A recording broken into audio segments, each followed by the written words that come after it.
great way to conserve water in the home garden is by mulching. There's multiple different types of mulch you can use, and what they do is they protect the soil surface from the wind and the sun, and it helps to keep water from evaporating out of the soil.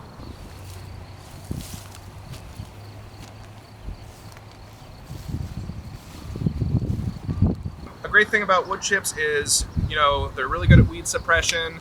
If you're growing plants that might be rhizomaceous and you want them to spread into a large colony or thicket, the wood chips aren't going to prevent those new shoots from popping up through the wood chips. They do break down fairly slowly also, so that's another advantage. They'll last for a good long time, and when they do break down, they're going to incorporate organic matter into the soil. Straw mulch, it's pretty much going to do the same job as wood chip. The difference is it's going to break down a lot faster. You might have to apply it a little thicker, so maybe up to like 4 or 5 inches of depth. But again, the soil is still able to breathe. It's going to conserve moisture really nicely. You do want to make sure you're using straw, not hay. So another option, kind of similar to the straw, but a little different, is grass clippings.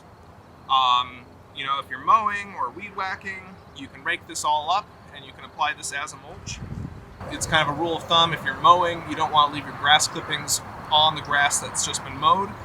It's going to have a negative impact on the health of the grass underneath it. So it's good to gather it up and move it to another location, either compost it or use it in a spot where you actually want to deter grass growth, such as around a landscape plant.